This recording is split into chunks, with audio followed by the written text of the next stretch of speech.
Miarabantsika mpanaraka ny catéchisme d'adulte tonga soa eto amin'ny fandarana indray androany alahady fa 14 ny volana aprily. Ao ianareo manaraka amin'ny page ary ao koa ianareo manaraka amin'ny YouTube mivantana amin'izao fotoana izao.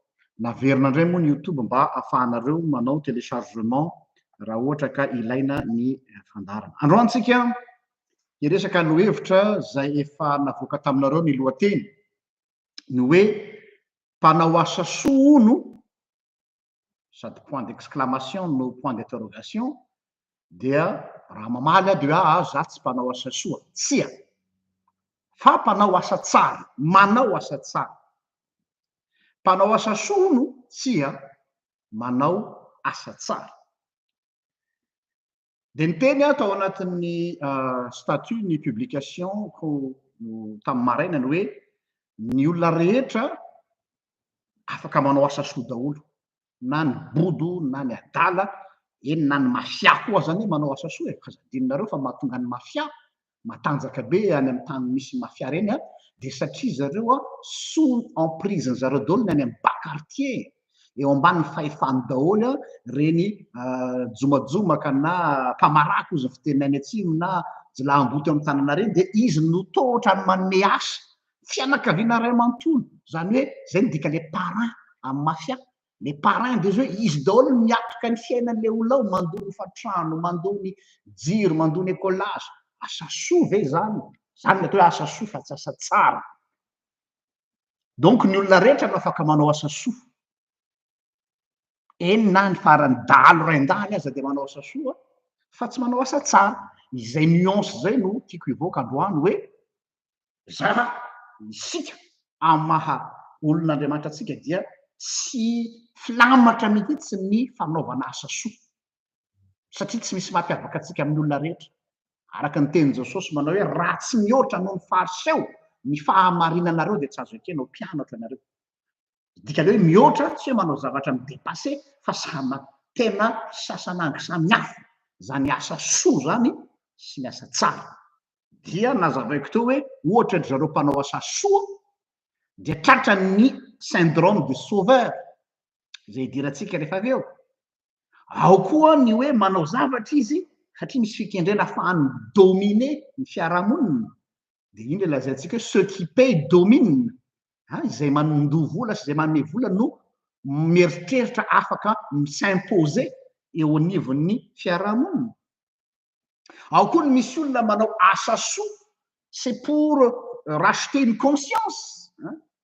Zany hoe nanana actif manahirana be izy tamin'ny lasa, nanana passé matevina izy dia tsy maintsy diovina. Diovina iny passé actif hafahafa iny, iny casserole hafahafa iny dia manao asa soa be dia be izy hanatotofana an'ilay zavatra tsy nety natao taloha. Amin'izay zany manome image na olobe, olo mihaja, olon'ny fiarahamonina, olona tsongom-bola fiarahamonina, c'est quelqu'un de bien, c'est quelqu'un qui aide les pauvres, sisa dia izany hoe se racheter une conscience.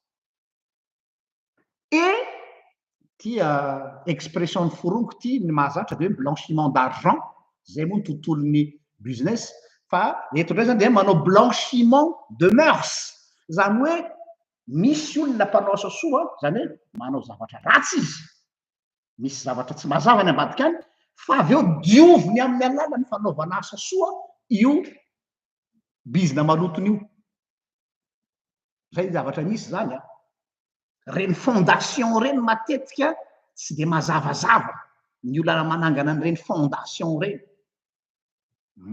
misy système misy micmac be deabe ao ambadiky reny mba ahafahana micamoufler an'ilay iceberg sy hitatsika fantazany daholo sy be de hoe io fa manome tafo io fa manampy ny zaza sahirana io fa manampy ny kamoty io fa manampy ny marary amin'ny hopitaly io fa zao dia dera sy laza ho anao izy sareraka zay dera sy laza ho anao tadidiko tapika eto lirany sareraka zany no atao hoe blanchissement des mœurs zany hoe diovina amin'ny alalana asa soa ilay passé na le actif matevina dia io le lazaiko hoe asa soa fa tsy asa tsara donc zany on va se démarquer ici hoe isika dia natson'Andriamanitra hanao asa tsara fa tsy hilahatra amin'ny mpanao asa soa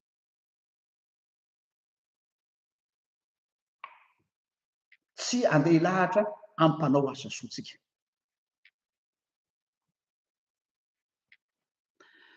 ya ka izay no hovelavelarintsika eto androany misy fomba fiteny zay manao hoe izaho tsy mba matokitoky saka raha mbola trondrony loka izaho tsy mba matokitoky saka ozy izy ny fitenitsika zay rehefa trondrony loka mety ozy anao hoe io saka io aneka endry be io saka io aneka efa folake io saka io anea aona filazana zany efa dresseko hoe ça reste toujours un chat surtout rehefa mandalo ny fofony trondro zany hoe efa ao anatin'ny natiorany mihitsy ny andeha ny raha vao misy trondro de mitady an'io izy ary tady ny fomba rehetra izy hazaony an'io fa zao mba tsy ho hitany be fotsiny eo masonao dia amin'ny fomba ankolaka ny azahoana azy par ruse zany hoe amin'ny alalany afetsena zany mety tsy frontal mety tsy brutal be mety tsy tonga de iny izy iazakazaka eo fa mody misafelipelika eny amin'ny ranjonao eny izy de avy eo ianao variana miondrika mivavaka efa misy zany de ianao mivavaka iny de mihinana an'le trondro eo ambonin'ny vilianao le saka ohatrizay koa dans le monde du business business is business zay foana le izy dans le monde du business c'est un monde de requins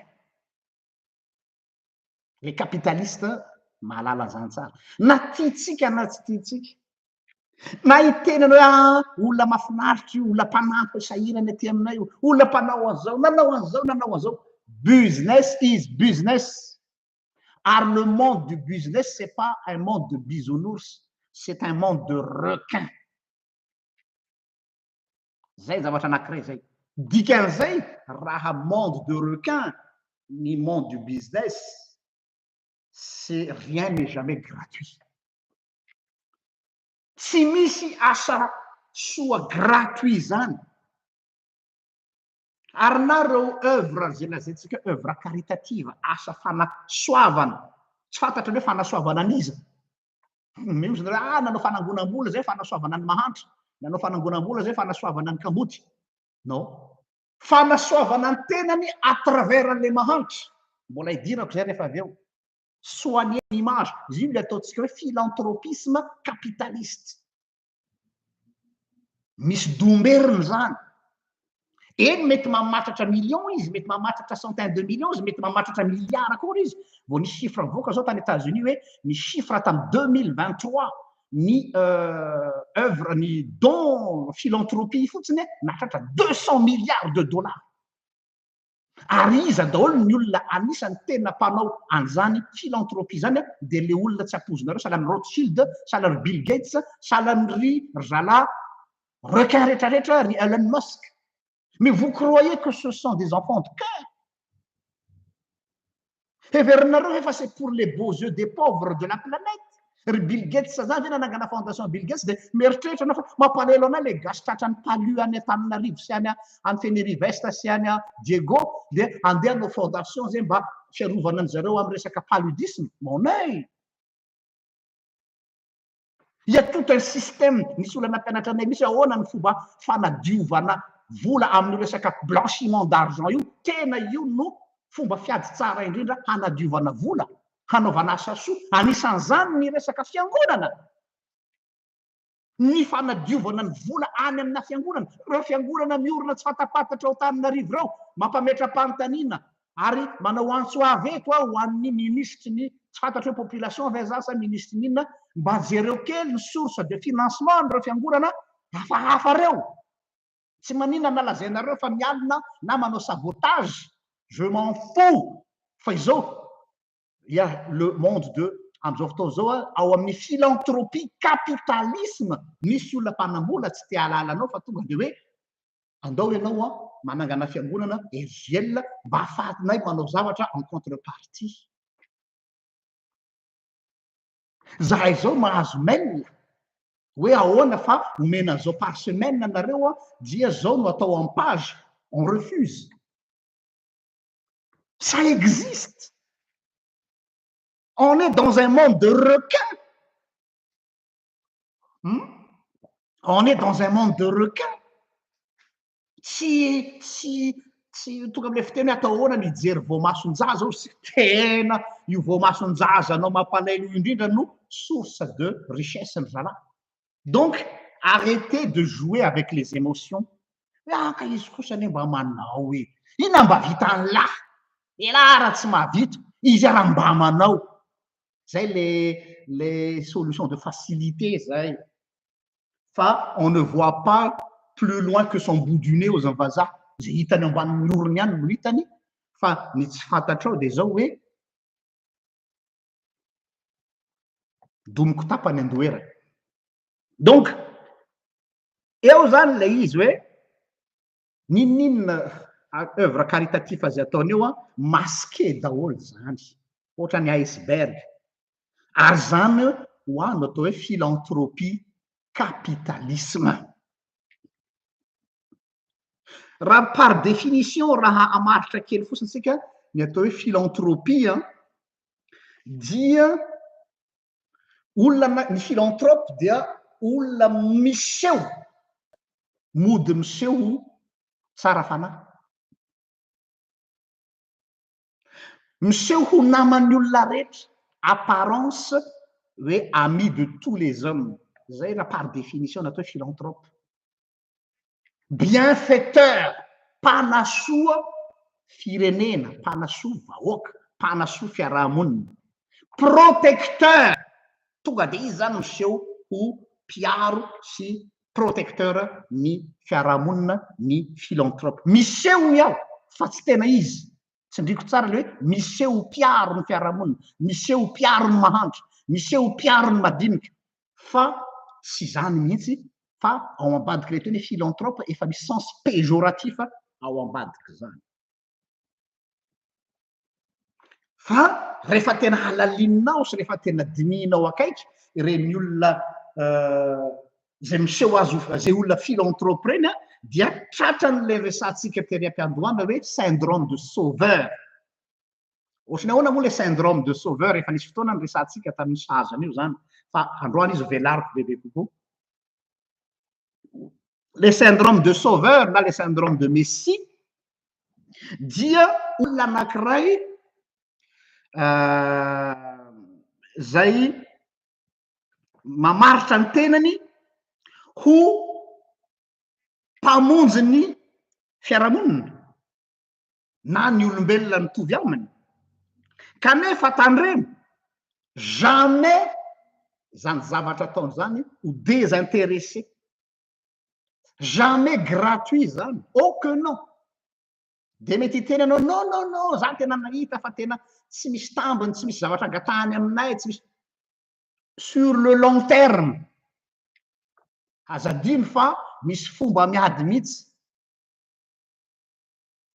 Sur le long terme no andrasany zareo zany manana patience, zareo zany tena manana an'le ataontsika hoe mampiasa le atao hoe politique d'usure, voilà, mba ahafahany camoufler aminao an'ilay objectif derrière, dia manana patience izy hoe non avela hoany tsy mila averina, tsy mila misy tambony takiny aminareo fa raiso any fotsiny de ampiasa ho any fotsiny, fa tsika samitsika isika ane ray any, ray tanindrazana, ray fiangonana, ray parti politika, iray firenena, samy zanak'Andriamanitra, samy olombelona.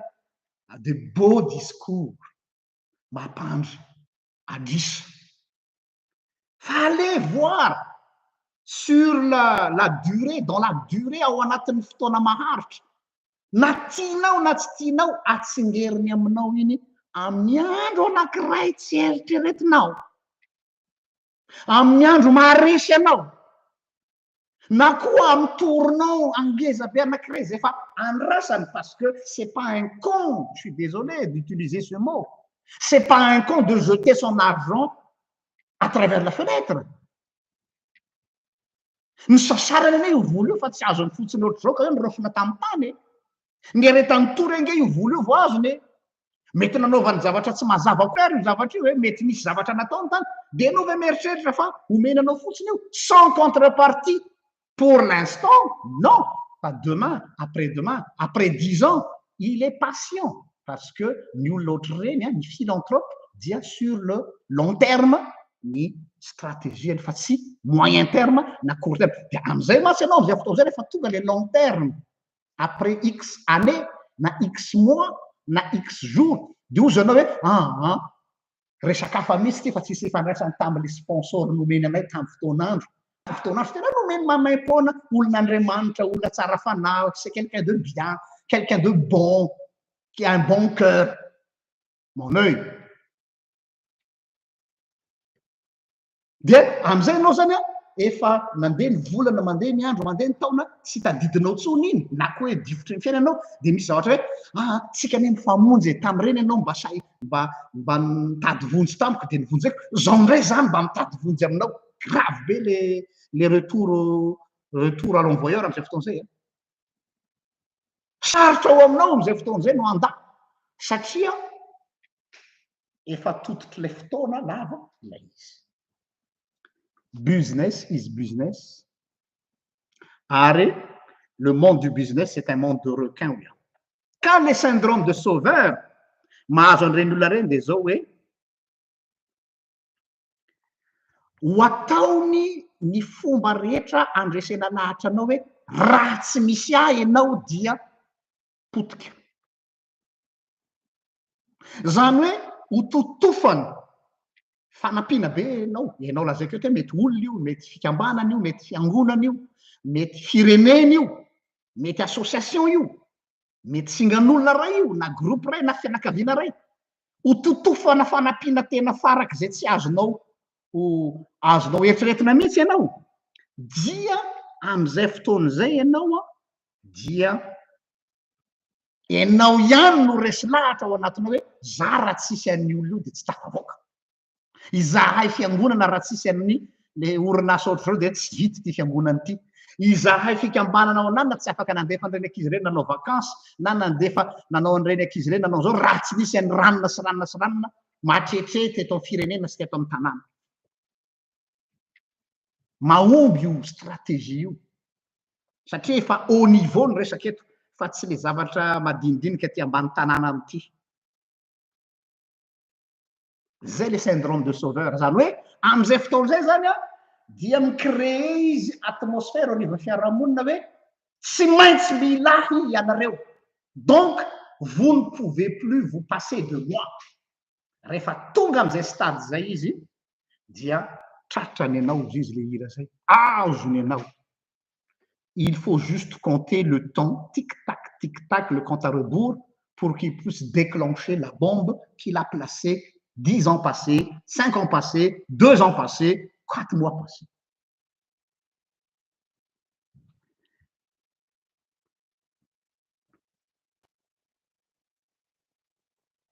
Ka izay le tanjona le ipetrahan'le syndrome de sauveur.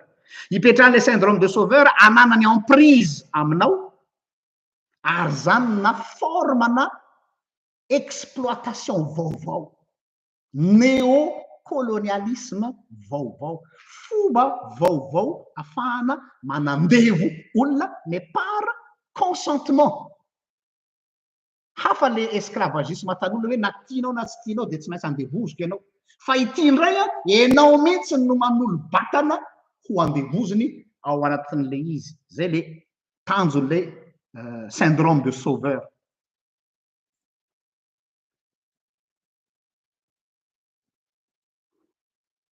Ka io olona zay milaza azy manao asa soa io, manao asa soa io zany dia ao anatina kety, ao anatina fikatsahana, ao anatina fitadiavana ny atao hoe bien-être-n'izy ho an'ny tenany au détriment de votre pauvreté. Ny bien-être-ny no jerena anatin'izay.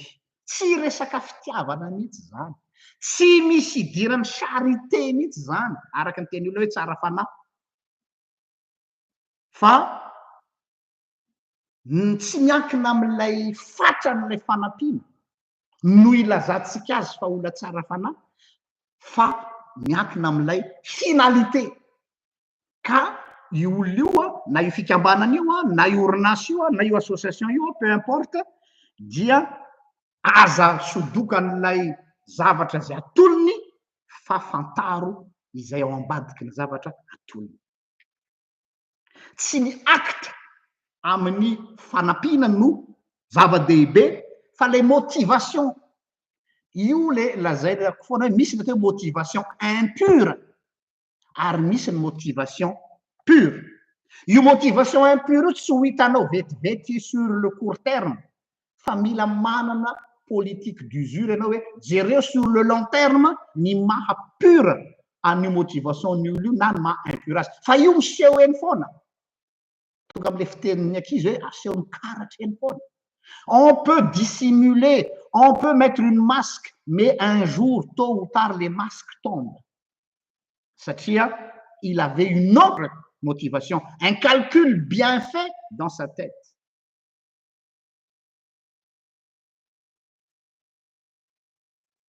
De indraindraina be hoe zay ange ka nahangona an'izao hanampiana an'ireto zazak'amboty reto e. Zay ange ka nanao an'izao mba hanampiana an'ireto mahantra reto e. Et alors, est-ce que ça vous fait, est-ce que ça vous rend de bonnes personnes? Zay ve ny mahatonga anareo olona tsara? Est-ce que ça vous rend, ahoana le fahaza zany hoe zay ve ny ilazana fa olona vous êtes des gens bien?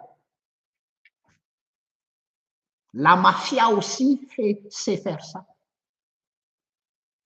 Zay mahatonga ny teny tary amin'ny description an'ity page ty, tary amin'ny distribution description an'ny publication ty safady de hoe ny olon-dratsy de afaka manao asa soa, fa ny olon-dratsy tsy mahay naoviana hanao asa tsara. De ho velaritsika eo rehefa aveo le inona le asa tsara zay lazain'ny soratra masina izay se démarquer amin'ny atao hoe asa soa zay resantsika eto. Tonga am'le hoe le concept am'izay ary hoe inona ny ao ambadiky le objectif an'le asa soa. Mazava amitsika zany zao fa le asa soa n'a rien à voir avec le asa tsara. Le asa soa zany de le misy long terme, misy fikendrena. Dia ny fikendren'ny olona mpanao asa soa dia mametraka izy ny atao hoe ce qui paye domine, izay manome vola, izay piatoka, izay mpikarakara no tompony teny farany. Izy no s'imposer, izy no te hametraka ny règle de jeu, izy no te hametraka ny structure ny fiarahamonina, structure n'le fokotany, structure n'le firenena, structure an'ilay fianakaviana satria izy no niantoka. Ceux qui paye domine.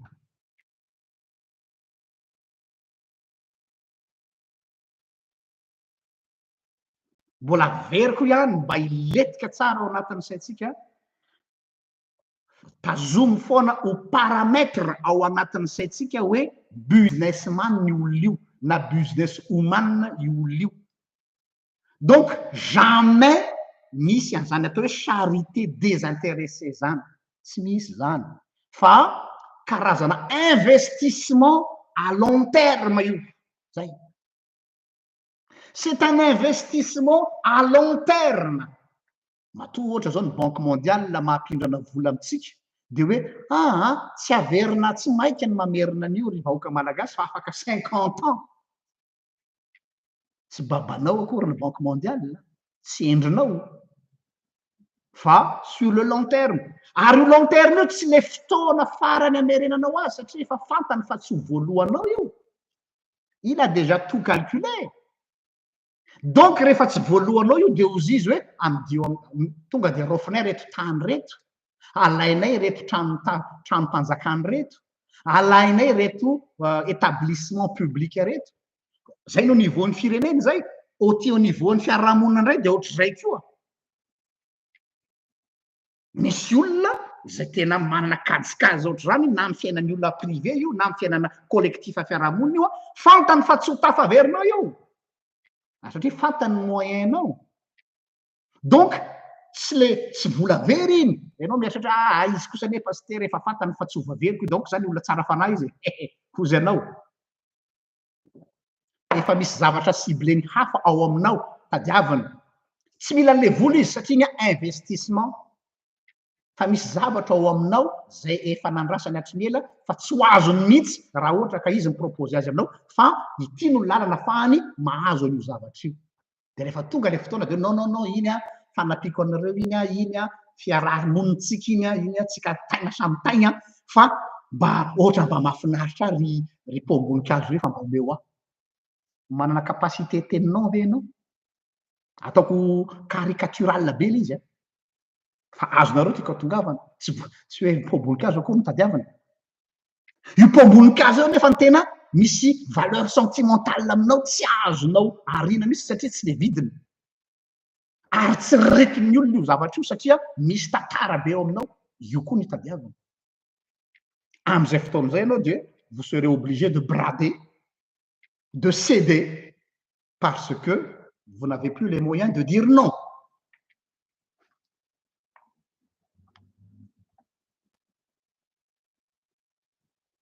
Donc, investissement à long terme io. Mety tsy manana retombée financier. Io koa zao misy miteny ka izy mety tsy mitady vola mariny zany. Tsy resaka ristourina ara-bola ny tadiavany fa mi-entretenir image. Misy koa zany ny politicien zao tena mpanao an'izany reo mpanao politika véreux Madagasikara reo. Mi-entretenir les images izy. Mi-entretenir les personnes. Mba olombe ao tanàna hono.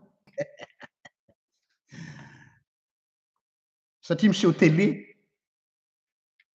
Satria manao dony resaka ereo, mandeha vaovao Real TV ereo, mandeha ETC ereo dia olomben'ny tanàna dia tsy maintsy mi-entretenir an'ilay image. Mivarotra image. Capital iny. Capital humain. Ary isika malagasy dia olona mora voan'ny tsy anesthésie fa zay voan'ny amnésie zafady. Mora manadiny. Surtout rehefa totofana asa sokely zay dia ndry mandeha le malagasy amin'ny olony fo dia toy tsy nisy ny omaly. Fa na tianao na tsy tianao, na tiako na tsy tiako dia mi-influencer atsika no fikendreny ao anatin'ny fiarahamonina. Na i-influencer groupe anankiray no fikendreny. Ka mety hiseho ho donateur izy, mpanao asa soa. fa ny stratégie ampiasaina ambadika zany dia misy idena dette morale mijoue am'le dette morale anao izy fantatritsika ny akamaroantsika malala tsara n'le atao hoe pyramide de Maslow tsy anazavan'izany be deabe fa afaka nareo malala an'izany betsaka no zaza fa misy zavatra tiako marena kely amin'ny pyramide de Maslow io. Le pyramide de Maslow le rafitra atana tohatra milaza ny filana fototry ny olombelona na pyramide de besoin et d'estime. Dia aty amin'ny farany ambany indrindra dia misy an'le atao hoe besoin physiologique. Zany hoe le filana fototra hoe sakafo, fahasalamana, toerana hatoriana, misakafo sy ny sisa. Zay ny atao hoe besoin physiologique. Io zany filana fototra ilain'ny olona rehetrarehetra. Donc zany hoe ny olona sahirana, ny olona mikarama, ny olona classe populaire de io hoe fo maraina ahoana ny ahitana vazamihetsika, sitrany hoe vazamihetsika, ahoana ny ahitana sakafo. De io besoin physiologique io no mibaiko azy amin'ny fandraisany fanapaha-kevitra rehetrarehetra satria mbola izay aloha ny besoin primaire mihitsy zany. De aveo miakatra kely am'izay dia misy ndray klassen'ny olona zay manana besoin de sécurité. Le besoin de sécurité io ao anatin'izany hoe misy tafo ambolohany, zany hoe manana trano izy sitriana na trano fana zany na trano vidiana na namboarina, manana asa fivelomana zay andraisan'ny karama isam-bolana na de mahavelona na tsy mahavelona au moins mba misy an'izay en bonne santé, mila sécurité izy.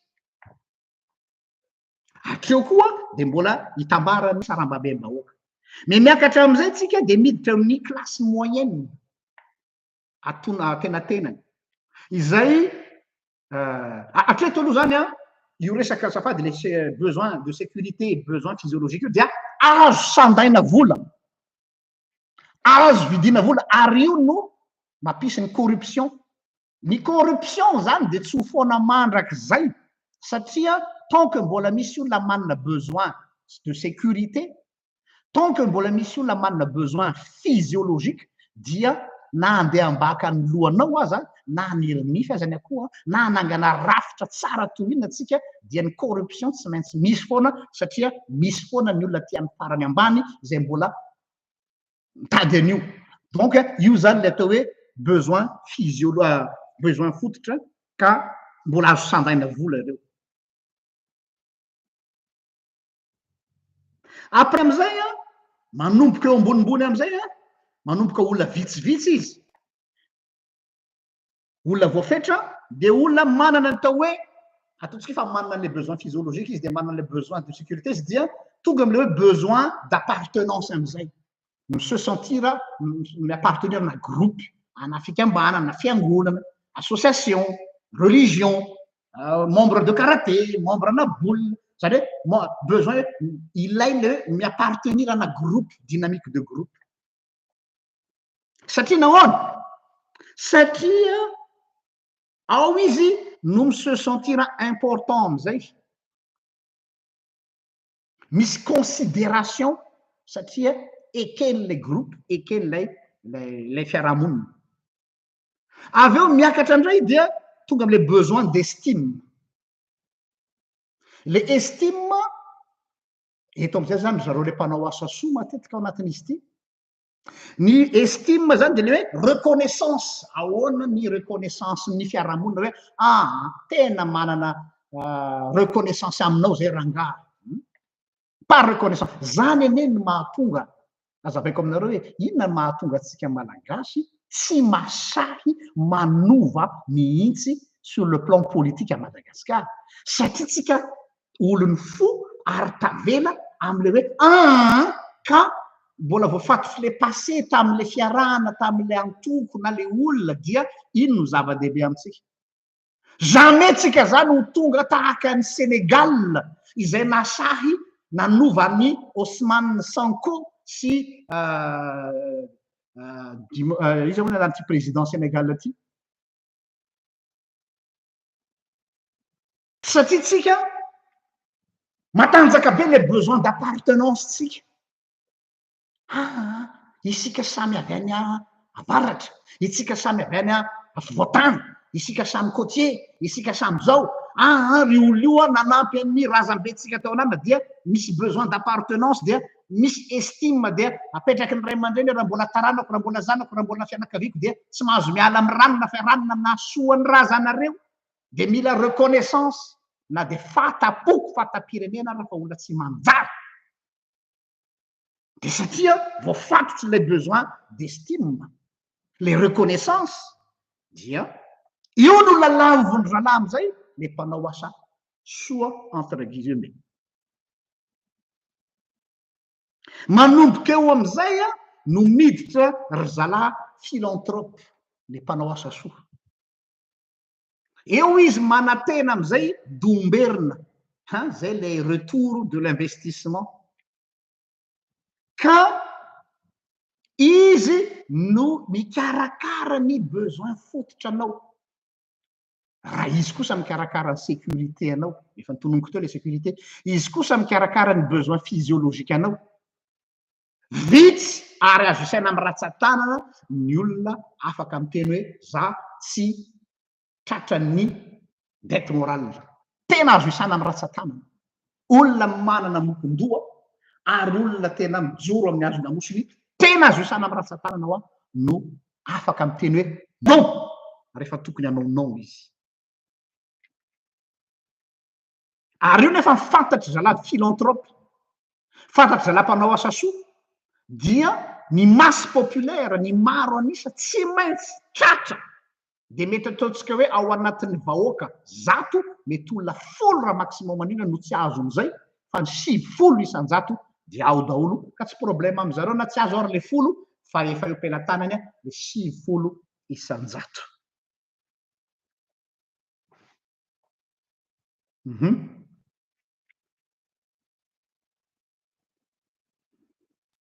Ka arak'izay satria catéchisme misy antsika ety dia zao hoe tsy mahagaga raha Jesosy miteny hoe afatry Jesosy zay ny zavatra atao ny tananao ankavia aza atao fantatry ny tananao ankavanana. Iny teny Jesosy iny zany mandrava an'ilay système na philanthropie mihitsy. Ny philanthropie tompoko dia izy tsy anaiky an'izany mihitsy ny philanthrope hoe ny zavatra natao ny tanana ankavia tsy ho fantatry ny tanana ankavanana. Ataony zay ahafantaran'ny tanan-kavanana fa nanao ny tanana ankaviany. Mety tsy miseho eo fa any amin'ny zavatra maro samihafa no hitondrany azy avy eo.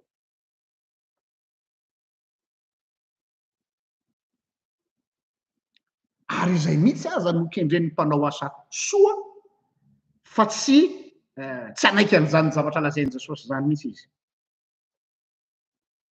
Ny tadiaviny dia reconnaissance, ny tadiaviny dia estimenao, ny estime azy ianao, ary ny étape farany dia ilay accomplissement de soi. Io ny kendren'ny philanthrope. Mana autosatisfaction ny tenan'izy, afa-po amin'ny tenan'izy. Dia mety tenanao ina maharatsy an'izany mazapasy. Zany zavatra zany rehefa poussé à l'extrême dia tafalatsaka ary amin'ny resaka narcissisme. Zay zavatra azo adino zay zavatra zay nataontsika tamin'ny farany zay. Ka rehefa tonga amin'ilay atao hoe accomplissement de soi izy, zany hoe autosuffisant, tsy mila mizanizy izy fa ianao no mila azy. Eo lay izy dia eo am'izay izy no hamadika an'ilay rafi-piarahamonina hoe tsy afaka amiko intsony ianareo. Na dia tsy tian'ilay fiarahamonina intsony ary izy, na dia te hiala aminy aza ilay fiarahamonina, dia tsy afaka amintsony izy satria efa lalipaka ilay hoe miankina amiko ny fiainanareo na ny hoavinareo na ny ankehitrinareo azy. Ao amin'ny soratra masina misy tantara mitovy amin'izany. Tantaran'ny Nemrod na Nimroda hozy izy ny teny malagasy ao amin'ny bokin'ny Genesis. Ilay niseho ho bienfaiteur protecteur de l'humanité taorian'ny safodrano. tratrany traumatisme ny zanak'olombelona taoriana ny safodrano hoe so de mbola andringana atsika ty Andriamanitra tya anana projet Nimroda hoe hanao tilikambo zay le tantarany tilikambo Babely le tilikambo Babely c'est pas le fait hoe nanao an'le tilikambo manakadanitra no problématique fa les motivations an'ilay tilikambo Babely no problématique. C'est pas l'infrastructure en elle-même problème ny tilikambo Babely fa lay intention an'ilay topokevitra de Nimroda zany. Nimroda zany de miteny hoe tsy maintsy arovana amin'ny capricen'Andriamanitra ny olombelona. Zaho Nimroda no iaro anareo hampanao aty tilikambo Babely aty mba hafahatsika misémanciper, hafahatsika miala tsy ao ambany vahoan'Andriamanitra itsony fa isika ihany de mahavita ny tenatsika. Zay lay mentalité ny tilikambony Babely. Fa tsy hoe le fait izy nanao gratte-ciel ka hoe nanakatra an'Andriamanitra de izay no nandravan'Andriamanitra azy. Le intention Nimroda mihitsy hoe zaho no protecteur anareo, zaho no manana projet afahako miaro ny zao tontolo zao contre an'io Andriamanitra io, ity ary le projet de bienfaiteur zany, asa soa zany fa tsy asa tsara. De nahavita an'le tilikambo tokoa izy nampitola gaga ary ny soratra masina mihitsy aza de miteny hoe nahavarina an'Andriamanitra ny zava-bitany à un point hoe mampitola gaga.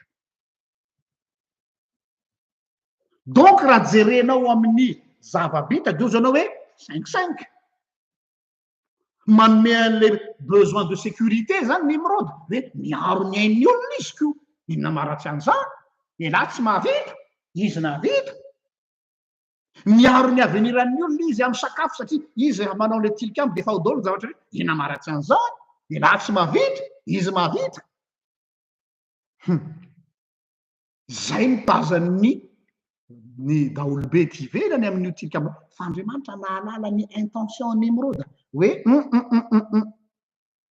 miseho azy ho bienfaiteur mba ahafahany mametraka inona emprise inona tonga an'le de zay na hoe nikororoana ny lela de tsy nifankahazo fitenenana.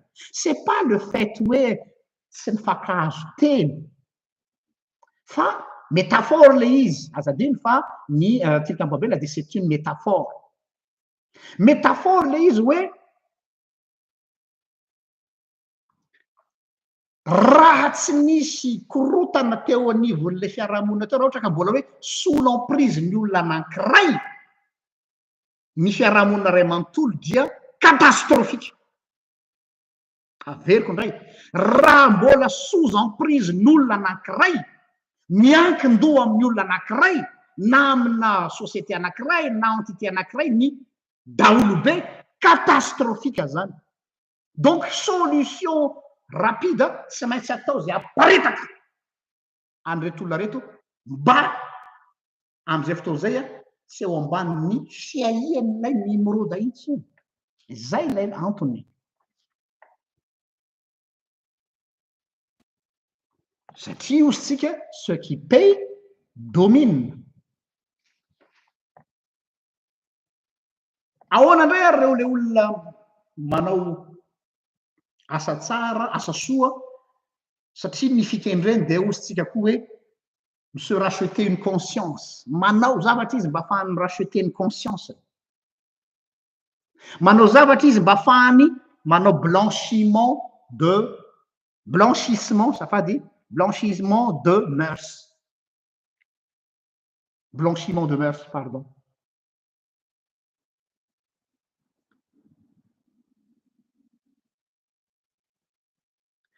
Ny ankamaroany mba tsy lazako izy rehetra fa aloha mba ataontsika zay ny ankamaroan'izy reny ny activité-any tsy mazava mihitsy. Ny fantatrao no mazava na koa ny fantatrao à un certain niveau fantatrao fa avant an'izay azadiny fa ny olona ils ont tous des passés et chacun a un passé.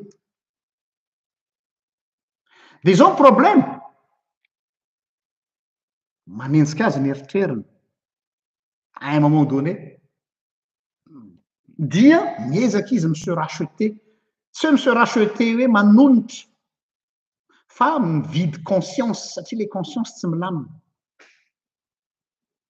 de le conscience io anefa mba afahany mampilamina le conscience de mila manatobaka asa soa be deaibe eo amin'ny fiarahamonina izy dia mare an'le dokadokany olona hoe raha mise kosa ane ka tsara fanahy olona ny fiarahamonina na madama kosa ane ka tsara fanahy olona ny fiarahamonina dia izay no heveriny substitution an'le conscience-ny tsy milamina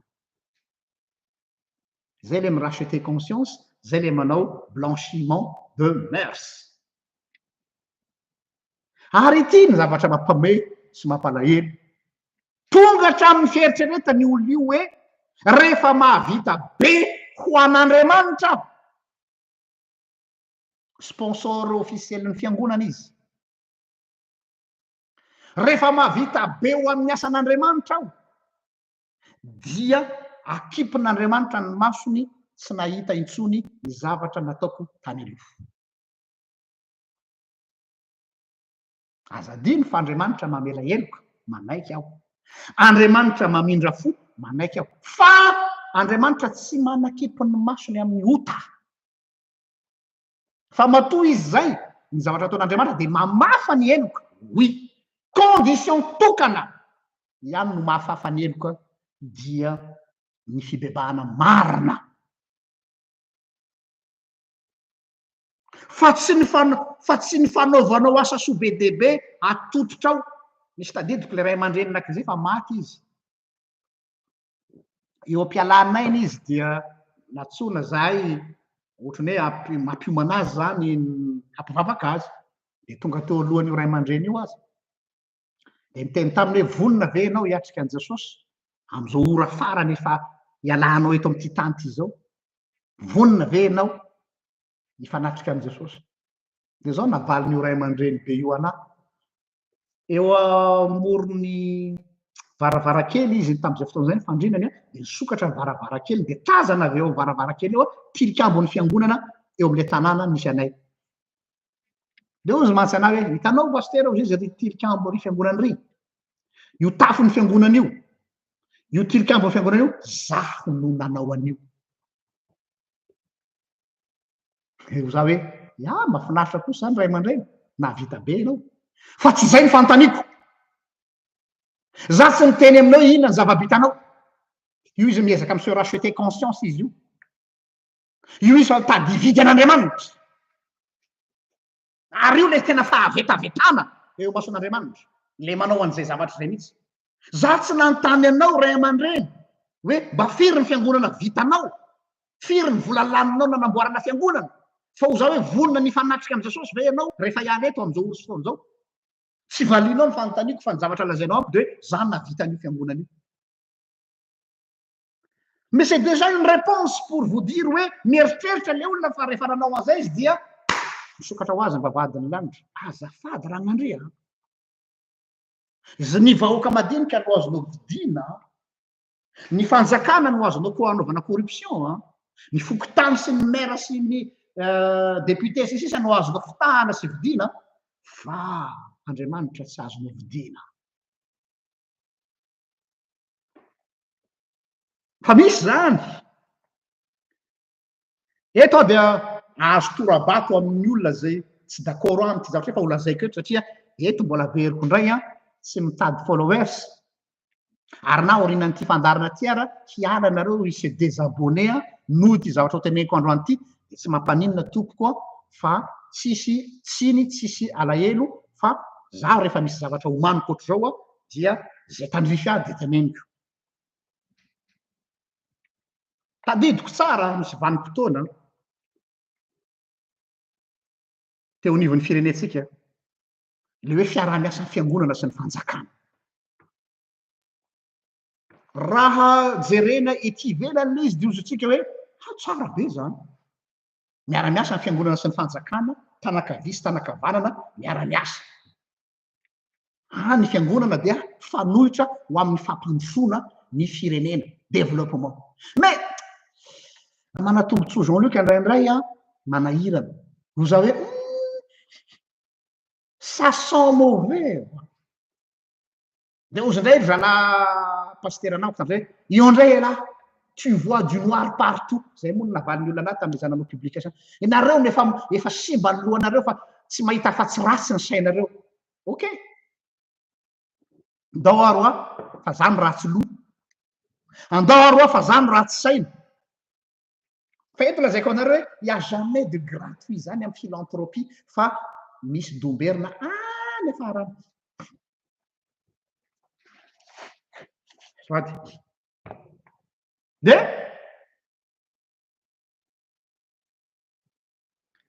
tonga ary ny fampelezan-kevitra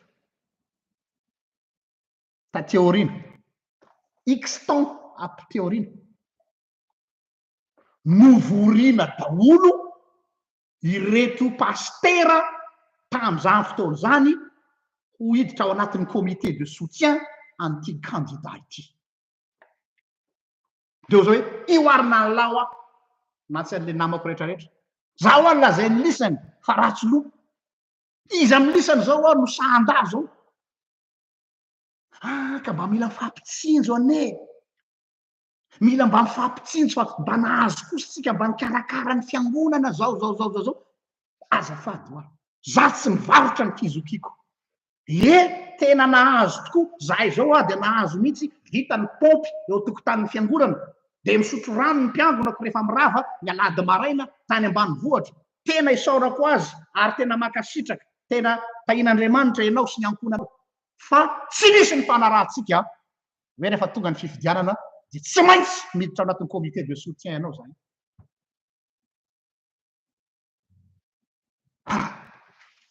nanomboka teo dia natao lista loara hoe io a no lohan'ny mpanolotra amin'ny pastora eto amin'ny tanàna tonga de zany ny titrazo za ho ny chef ny opposition tsy anatina parti politika anay ndray maraina zay le lazaiko anareo hoe mba misy jery ka nisy teo anivon'ny fireneny zany ary hatram'izao na ny fanohanana ataon'ireny fiangonana ataon'ny fikarakaranyireny fiangonana fety-mpiangonana reny zaika be ny fiangonana anasana mpitondra fanjakana ireny andraisana vola hikarakarana an'ireo olony fiangonana de mieritreritra ve nareo fa gratos zany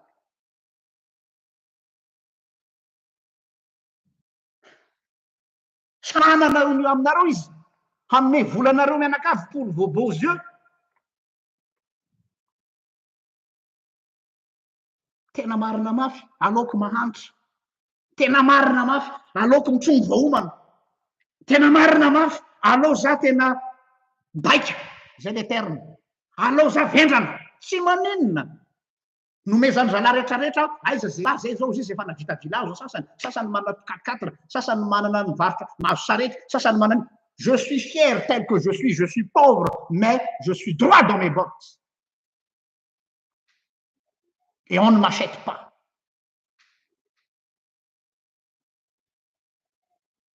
zay le problème ane le fizokinao ane ry fiangonana amidinao amin'ny vilia ray tsaramaso mitovy amin'ny Esau sy Jakoba rehefa niveriny Esau avy any fandriany Jakoba amin'ny tsisy dikany andrasany Jakoba any amin'ny any aman-karary anao le anao nony iny mihitsy indro ny vilia mba anaovy sakafo ao izy Esau fa nona ao izy nona de ozy izy amidio amiko ny fizokiny lahy amidio amiko ny fizokiny lahy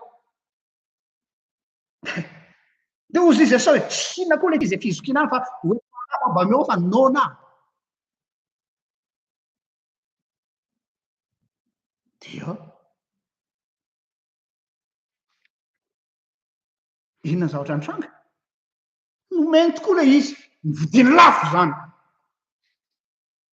mandraka ankehitriny Jakoba no lasa Israely fa tsy Esau tsony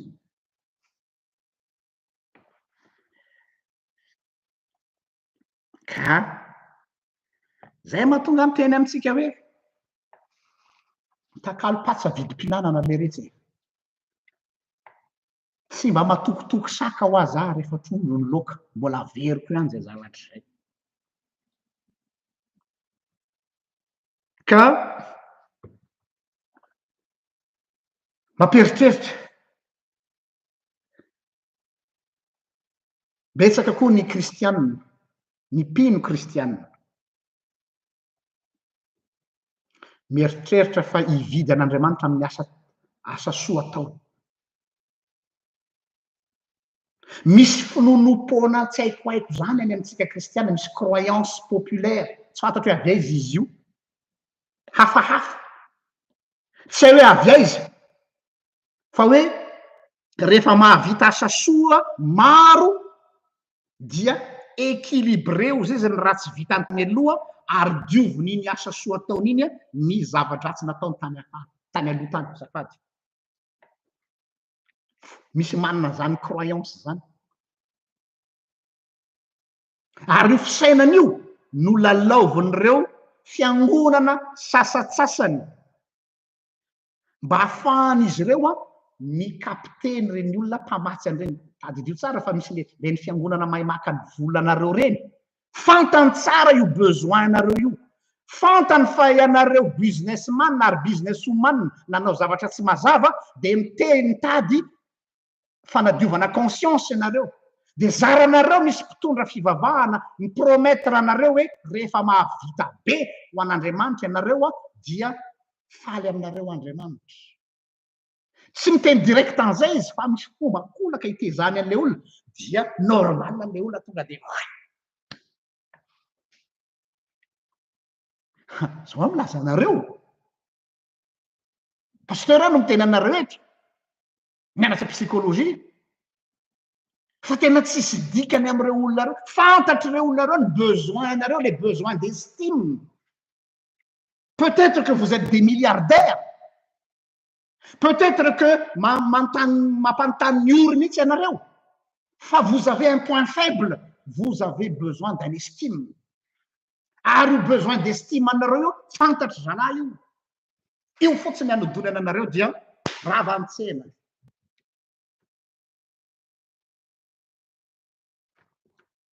Nisy taminareo mpanaraka ny pazy na teny misy tamin'ny namanay hoe vendrana be le pasteur Hergiel.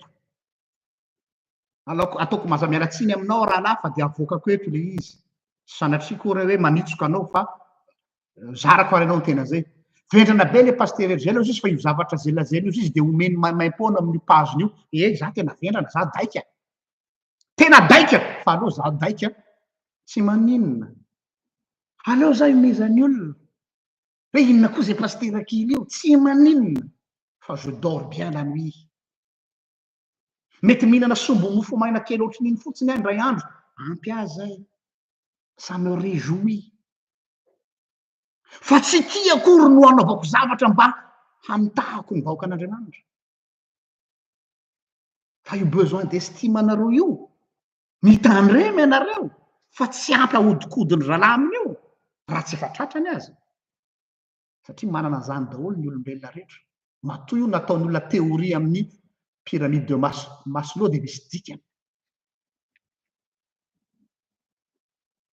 De misy manao commentaire moa maro aminareo hoe fianonana anao ny betsaka, inona ny problémanao zay raha manome ho azy tsisy diralahy zany. Ne venez pas demain mitomany assumeo ny choix. Aza miverina mibabababa mitomany aty rapitso hoe tena grave be. Choix-nao le izy safidinao tokoa izy fa za kosa nefa tsy maintsy miteny satria mety misy ao anatin'ny période manomboka misalasala izy io, manomboka mametra-panontaniana izy io fa mbola tsy azonao antoka tsara io olona anankiray io no antony anaovako émission eto. Za tsy mitady andresy lahatra maro anisy. Ny tanjon'ny Hergiel dia le 2/100 fa tsy le 7/50. Mety nareo 7/50 zao tsy mila ty zavatra ty fa rapitso de adinonareo fa tady video hafa indray nareo fa le anankiray zay manomboka mametra-panontaniana ao ambadiky ny écran ao na le olona manaraka en différé no sendra an'ity vidéo ty ka ozy hoe ahoana tokoa zany izay ny satisfaction-nay zay. Ka mialatsiny ho an'izay tsy mila an'izany afaka mizape nareo afaka mibloquer an'le page nareo, c'est pas un problème.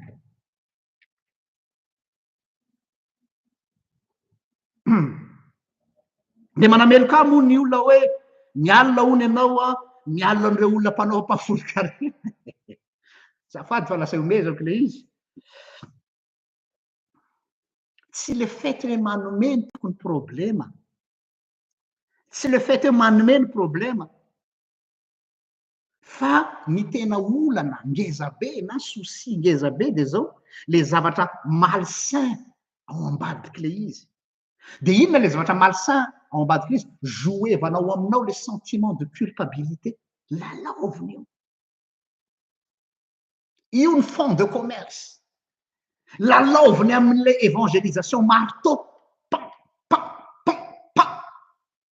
azony am'izay ianao dia lalaoviny am'izay le sentiment de culpabilité de le sentiment de culpabilité iny mahatonga anao hiankin-doha aminy foana de sentiment de dépendance am'ilay mpitaditra am'ilay fivavahana na le fiangonana de rehefa tratrany ianao am'le sentiment de dépendance dia zay tondrany ianao à gauche à droite mandoaliky mandady tsy tompony tena ntsony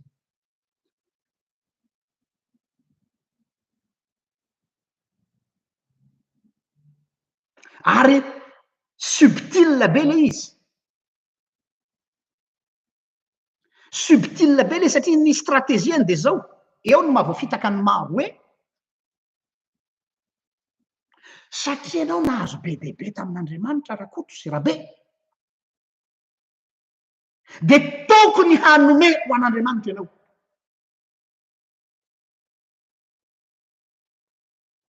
satria ianao nahazo be dehibe tamin'Andriamanitra averiko a de tokony hanome ho an'Andriamanitra ianao zay lay raha enonao zany frazy zany tozany hoe vina moa maratsiny zany arao tsa averiko a satria ianao nahazo be dehibe de tokony hanome rehefa ambadiky zay misy tsy maintsy manome ampany amin'io anao ho an'Andriamanitra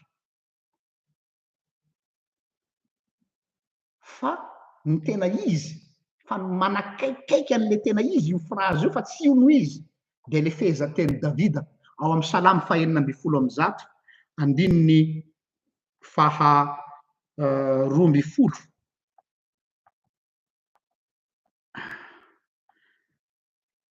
salamy fahaenina amby folo amby zato andininy faharoa amby folo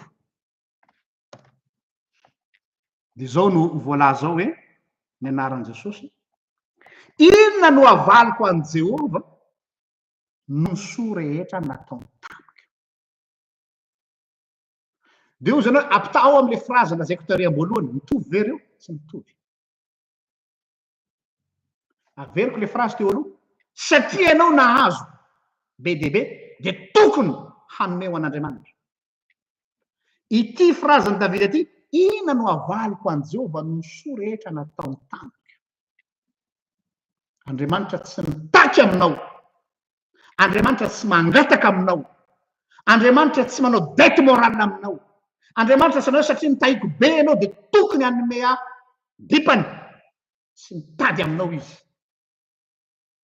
fa ianao no mahatsiaro saina sy mahatsiaro tena dia tsy hoe kory hoe tratrany dette morale ianao fa ianao no mahalala an'izay tokony ho ataonao rehefa aveo kanefa na izany na tsy zany aleoko nefany dia tsy atao amin'ny ilany foana ny novelesina satria ozonareo mamely ny aty foana anao fa aty amin'ny côté ilany kio ny problema ny zanak'Andriamanitra maro anisa sy ny sasatsasany de izao betsaka koa tsy mahalala ny tokony ataony indraindray manao ohatran'le boka folo adidinareo le boka folo rehefa nasain'i Jesosy hoe andana nareo miseho any am-pisorona de tena ampandehanana sitrana izy folo raha ihany no niverina na iny saotra io koa aretina koa io moa mbola sujet hafa iny fa manaroatra ihany amin'ny teny eto marina fa fahasoavana ny zavatra rehetrarehetra marina fa fitahiana mitobaka omen'Andriamanitra fa mampieritreritra ihany ny olona nahazo fahasoavana be no tsy mahay misaotra an'ilay mpahary azy c'est tout simplement ça ray ozy Jesosy hoe fa nakaiza daholo izy sivy e Jesosy anie tsy niteny hoe avy nareo manao rakim-pisaorana avy non rien que dire merci. Faly de lasa izy de nanao fety nanao arosage nga fatany tsony zany Jesosy zany hina ny mpiny idirany ozy izy ny fiteny jatono ary le anankiray niverina en plus tsy bajiosy fa samaritana zany hoe le olona mieritreritina mba hatsiaro tena le olona eritreretina fa hendry no nanadino ny soa natao azy fa ilay anankiray lazaina fa nulna le olona anankiray lazaina fa outside le olona lazaina fa tsisy ilana azy iny no natsiaro saina teny ampandeana andraso aloha aloha hiverina vetivety andeha saotra azy de niakohoka teo tongo Jesosy de nisaotra azy parenthèse kely fotsiny iny fa anjarany tsirairay mahalala hoe aiza ho aiza amireo ianao isan'le sivy ve sa isan'le anankiray miverina eo atongotra Jesosy.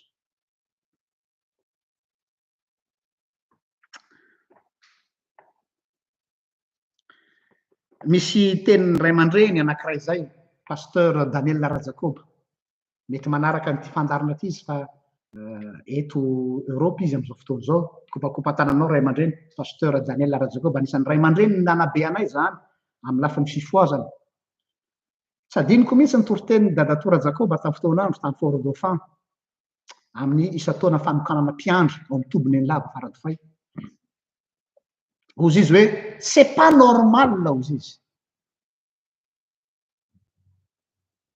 hoe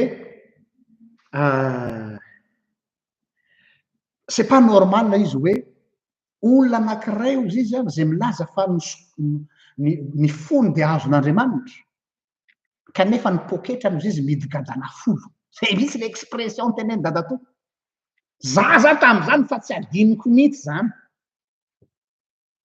tsy normal ozy izy ny olona zay milaza hoe babonao ao Jesosy resinao ao Jesosy anao ao Jesosy atolotra anao ny foko Jesosy atolotra anao ny fanahiko Jesosy nefa ozy izy ny poketra anao midigadana folo tam'izay tozany epaenjana koa zany expression anao zany dadatora Jakoba fa marina le izy fa problema dia sendran'ny olona fatsora am'izay izy de misy olona manana double le lakle le gadana de hitan'le roa ny manokatra l'izy de aveo variboba ka mba fampieritrretana iny izay no idiratsika am'izay le hoe fa inona ary no andrasana amin'ny zanak'Andriamanitra hanao asa tsara fa tsy hanao asa soa inona le différence inona no andrasana amin'ny zanak'Andriamanitra hanao asa tsara fa tsy hanao asa soa Efesanina toko faharoa andiny fahavalo ka hatramin'ny fahafolo verset farak'izay haitsika rehetrarehetra fa averiko ihany na izany aza de miainga avy am'izay ny hanazavako ny hevitro Efesanina toko faharoa andininy fahavalo ka hatramin'ny fahafolo zao no voalaza zao ny anaran'i Jesosy fa fahasoavana no namonjena anareo amin'ny finoana ary tsy avy aminareo zany fa fanomezana avy amin'Andriamanitra tsy avy amin'ny asa fandrao isy rehareha fa asan'isika enoy am'izay asan'isika voaforona tao amin'ny Kristy Jesosy tsy hoe voaforona fotsiny fa voaforona ao amin'ny Kristy Jesosy mba hanao asa tsara ny olona manao asa tsara de zay olona ao amin'ny Kristy ary tsy olona mividy famelan-keloka tsy mividy fitahina ary tsy mividy fahasoavana fa olona voaforona hanao asa tsara ny olona ao amin'ny Kristy noforonina ao amin'ny Kristy zany hoe le ao amin'ny Kristy azy no manaovany asa tsara zany hoe ilay asa tsara zany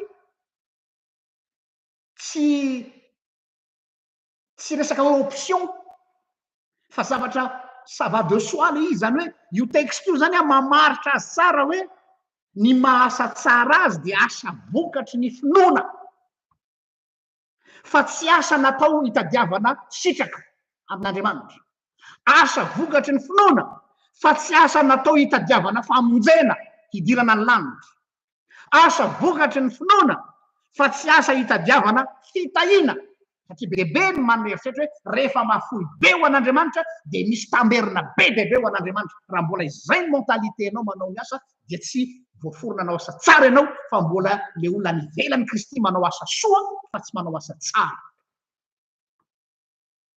Ny mahasa soa ny asanao zany dia satria misy kajikajy, misy domberina, misy tisinday, misy tisiny anao dia tiniverina, misy ao fa ny asa tsara dia voaforona ao amin'ny Kristy Jesosy hanao asa tsara noho ny fahasoavana fa tsy vidiana, tsy mividy fahasoavana.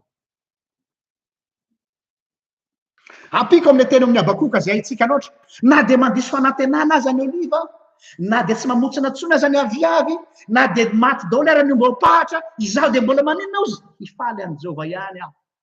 Atao amin'ny heviny hafa dia hoe na dia ataontsika hoe nanao be ho an'Andriamanitra ary le olona entre guillemets, nefa tsy misy retour, tsy mitombo ny kisoany tao ambany. Aloha ataontsika ohatr'izay le izy. Na maty daholo ny fiompiany rehetrarehetra tao. Noho ny problema tsy fantatra, aretina sisisa dia tsy zany no handrefesany hoe tsy azy Andriamanitra. Hoe za kosa ve Andriamanitra mba nahavita be ho anao dia zao ve no mba tambiny mahazo anahy? Ny maty daholo ny fiompiako rehetrarehetra. Ny asa tsara tsy mampirehareha mihitsy satria conscient le olona fa fahasoavana daholo reny, grâce. Rehefa ny olona mahatsapa hoe grâce fa tsy mérite le zavatra ampelantanany, dia zay ny olona zay no mahatsapa ny hasarobidiny atao hoe fahasoavana. Hoe fahasoavana io fahasalamanao io, fahasoavana io vady aman-janakao io, fahasoavana io arenanao miavosa io. Fa tsy ianao kory ny olona faran'izay enjana eto ambony tany, fa fahasoavana io. Rehefa fantatrao fa fahasoavana io zany hoe fanomezana tolo-botsitra, tsy noho ny mahendry anao, tsy noho ny mahenjana anao, tsy noho ny mahatsara anao, fa noho ny famondram-pon'Andriamanitra, noho ny fahasoavana. Dia miova ny raportinao amin'ilay vola, amin'ilay harena sy ilay fanaovana asa tsara par rapport amin'izay zavatra izay. Ary ity ilay bazin'ilay fahasoavana hoe zaho, araka ilay nitenen'i Jesosy tamin'ny Petera hoe rehefa mibebaka ianao dia maninona ozy? Ampaherezy koa ny rahalanao. Raha hitariko io fehezan-teny Jesosy tamin'ny Petera io dia zao hoe satria tu as eu une deuxième chance. Satria ianao efa tsy tokony ho avela heloka intsony satria ianao tena nahavita zava-doza.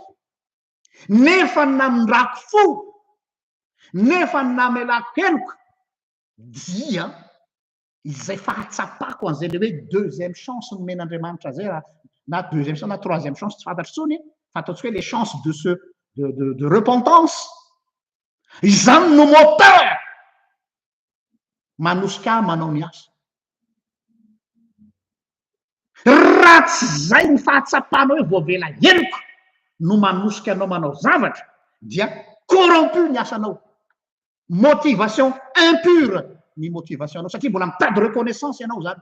Ka rehefa tsy mahazo reconnaissance amin'ny olona anao dia hoe za kosa veranakay efa niaritra mafy dia mbola toran'olona voatabia ihany, mbola toran'olona ny vatany nefa za mba efa manao be.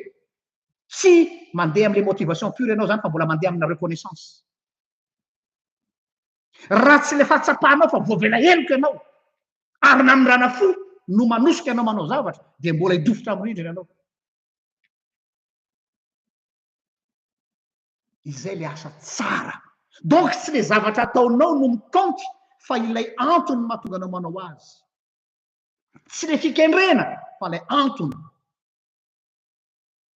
Rehefa mibebaka ianao ozy izy matsa Petera dia ampaherezo ny rahalanao. Lefa ampaherezana eto tsy amin'ny teny ihany, zany hoe rehefa natsapa ianao fa tsy tokony hamindrana fo intsony, kanefa namindrana fo, iny no carburant anao mandeha makany amin'ny fiarahamonina am'izay mandeha manao miasa zay ary iny olona iny tsy voatananao iny satria olona tsy mandeha amin'ny calcul tsy olona mandeha amin'ny domberina fa tena mandeha amin'ilay fitiavan'Andriamanitra zay hoe babo ny fitiavan'ny Kristy izy resy lahatra ny fitiavan'ny Kristy izy de na tamboho eo alohanao de ndao na vato eo alohanao de ndao mosary eo alohanao de ndao zay le inanao saraka atsika amin'ny fitiavan'ny Kristy fahoriana va non fantrana va non mosary ve non satria nahoana resy lahatra ny fitiavan'i Jesosy babo ny Jesosy mandady eo tongotsy Jesosy tsy misy matohitra an'izany olo zany rehefa manao zavatra izy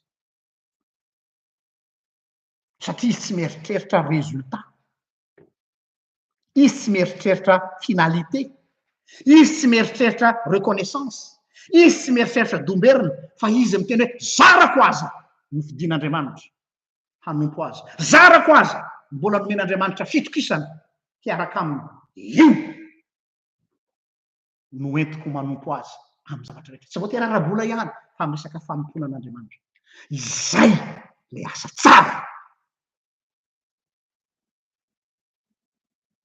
fa tsy hoe le zavatra natao no asa tsara voaforona ao ny Kristy Jesosy hanao asa tsara atsika conscient an'ilay fahasoavana izy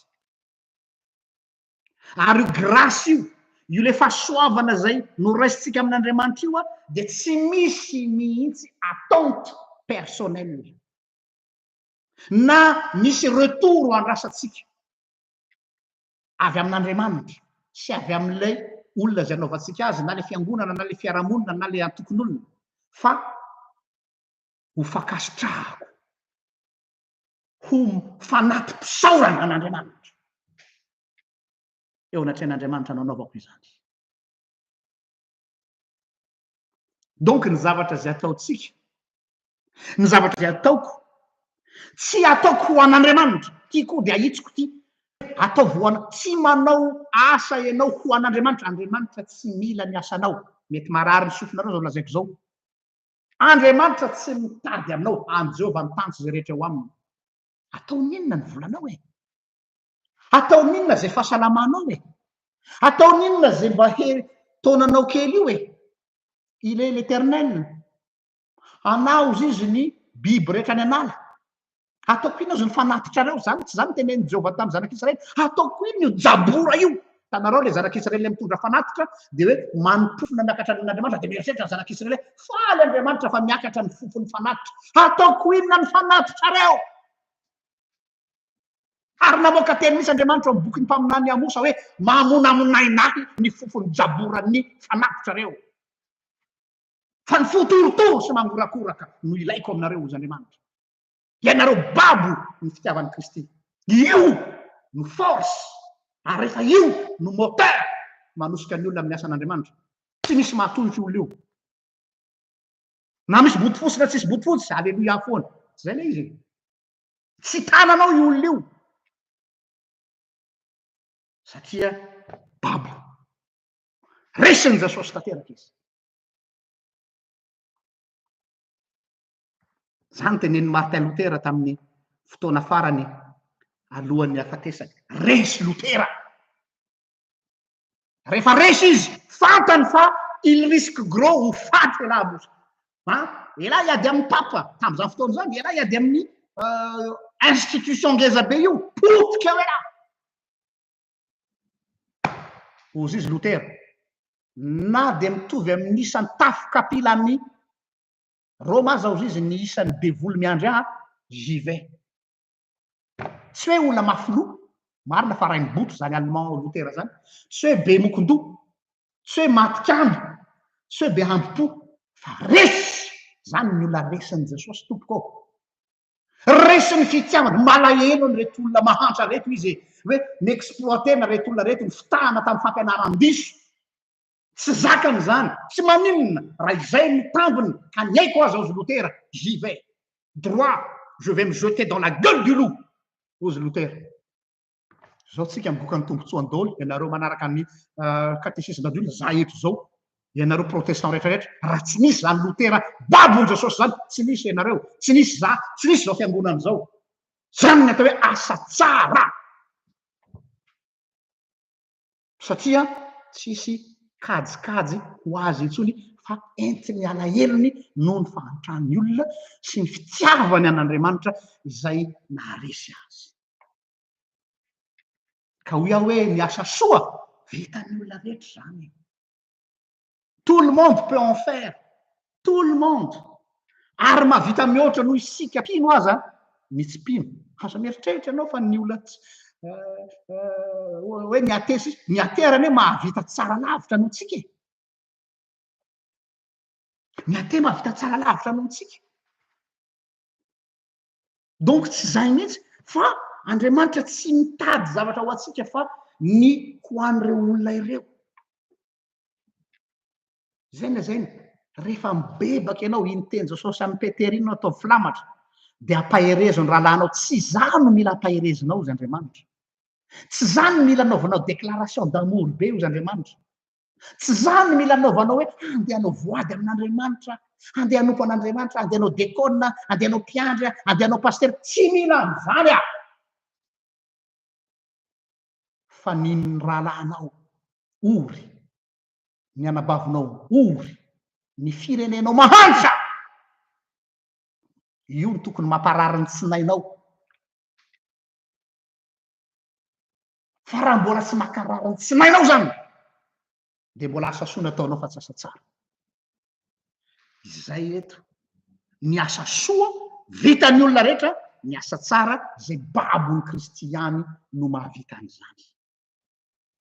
Bref, amaranako ny teniko dia ty teny amin'ny Romana 12:20 ity. Zao ny voalaza ao amin'ny anaran'i Jesosy.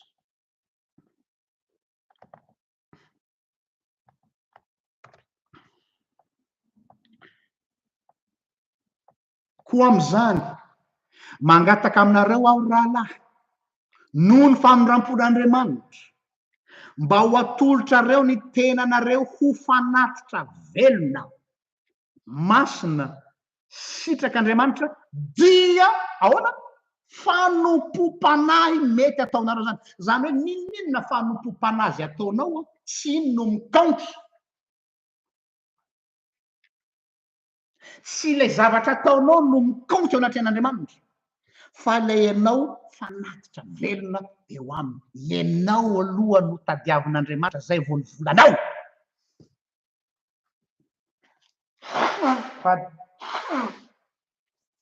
Averiko indray. Ianao aloha no tadiavin'Andriamanitra, zay vao nivolanao. Fa tsy nivolanao no alefanao any amin'Andriamanitra dia ianao aty afara. Ny fanompom-panahy ataonao rehetra anao zany ozy izy, fa ny ilaiko aminao ianao aloha. Izany hoe voaforona ao amin'ny Kristy Jesosy hanao asa tsara. Aza tonga dia le asa tsara aloha no mamaika fa le hoe fanatitra ho an'i Jesosy ve ianao? Babon'i Jesosy ve ianao? Any ny tokony question voalohany. Rehefa babon'i Jesosy ianao, rehefa resin'i Jesosy ny sainao, ny fonao, ny fanahinao, ny tenanao ray amantolo, tsy mila tenenina aminao zay tokony ataonao. Tsy mila sainao manao vampafolo-karena ianao. Tsy mila tenenao entanina, io le problème nefa ngony, entanina sanandro zao, anao adiditsika, mila manao zao tsika, mila manao zao tsika. Misy opération lasopy, gala évangélique, fa tsy maintsy tambazana vola ve zany le zanak'Andriamanitra vao afaka manao asan'Andriamanitra.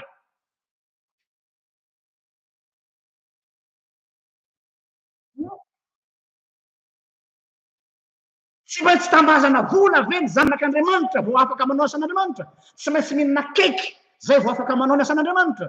Tsy maintsy mihinana lasopy zay vao afaka manao ny asan'Andriamanitra. Tsy maintsy mijery spectacle zay vao afaka manao ny asan'Andriamanitra. Tsy haiko aloha e. Tsy haiko. Fa mampieritreritra le izy. Babon'i Jesosy ve ianao?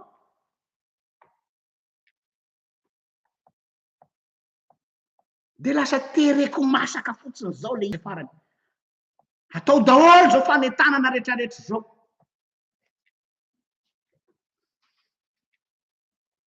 eto indray zao dia azo torabato hoe ka ianao zao manimba ny asan'Andriamanitra. Au contraire,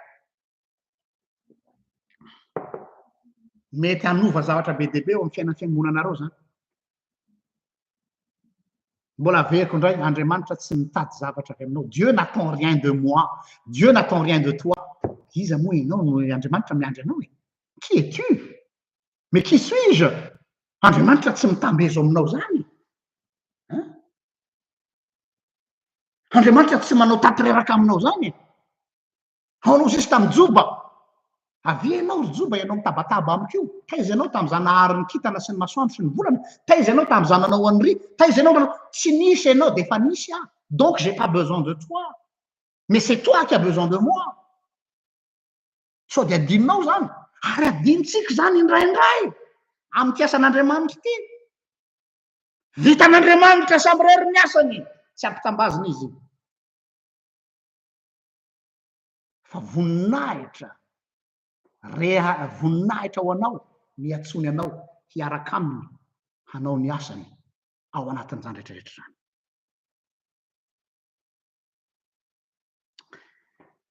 Amara-pan'izao teniko zao Andriamanitra tsy miandry atsika fa manoloana ny fahorian'ny olona, manoloana ny fahantrany manodidina anao. Inona no ataonao? Inona no ataonao? Fa alohan'izay rehetrarehetra zay koa nefany,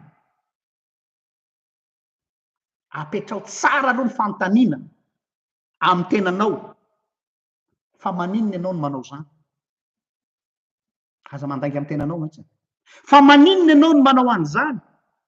Fa raha ohatra ka c'est juste pour faire une bonne action, azahoana bon point, nahazo bon point, azahoana mérite,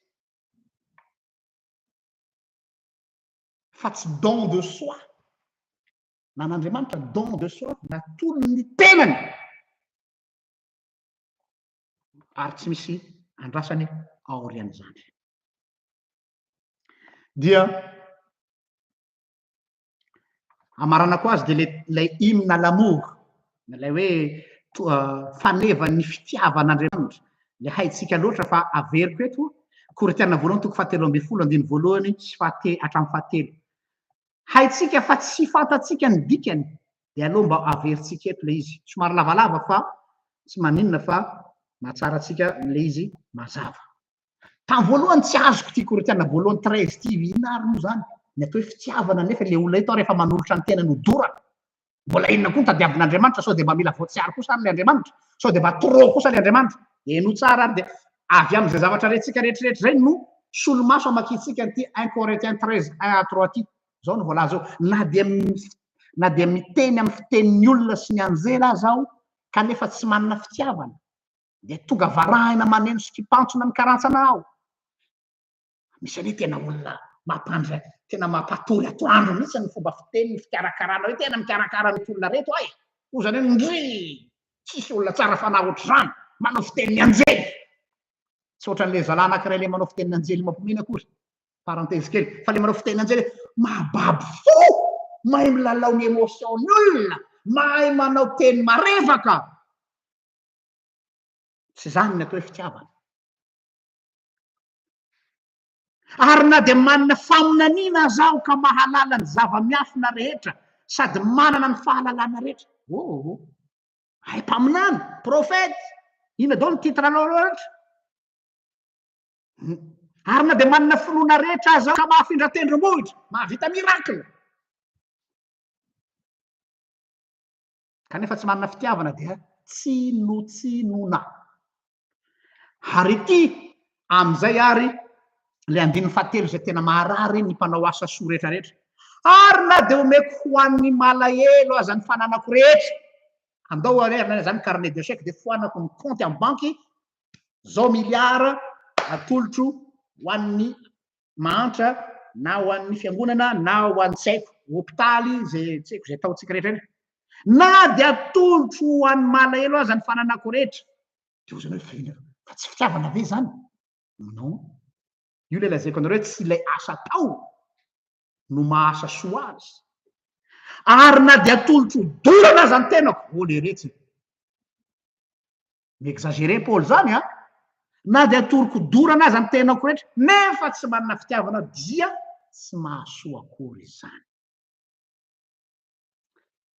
zay le izy ry avako mpanao asa soa ve ianao sa mpanao asa tsara ny asa soa de vitany olona rehetra ny asa tsara de zay olona babo an Jesosy fantania napetrako aminao ary ianareo ito ambany masoko eto zao 143 personnes manaraka directa raha avy ety amiko aloha zany resahana ary nareo eto amin'ny YouTube mbola tsy fantatro fa zao ny fantaniana farany amaranako azy babon Jesosy ve ianao anytsika zao no miresaka tena babony ve ianao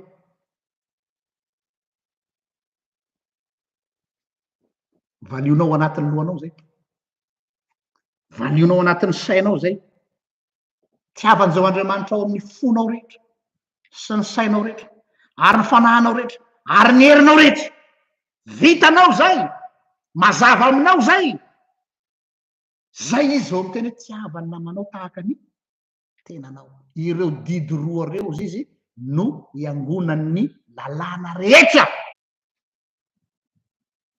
io aloha tiavan'izao Andriamanitra ao amin'ny fonao rehetra sy ny sainao rehetra ary ny fanahinao rehetra azonao antoka tsara zay mazava aminao tsara zay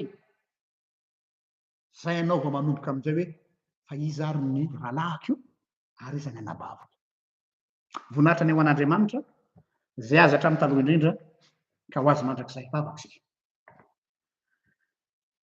Jesosy malalo misaotra anao zay noho izay fampianarana tandroany arivo izay ny fanahinao masina anie no ameno ny banga rehetra ianao koa no anala zay tsy tokony ho tadidin'ny olona any am-pony any ary eo ka ianao no hampianatra ny olona raha isaraka eto zahay dia hametraka fantaniana aminy ianao tahaka ny fantaniana napetrakao tamin'ny Petera no tiava ianao andraso ary ny ondroko fa ny ondroko ry Simona Petera zanaky Jaona mo tiava ianao mo ny fitiavanao a mihoatra noho ny fitiavany reto fantaniana mipetraka tokoa atraiza ny fitiavana ianao atraiza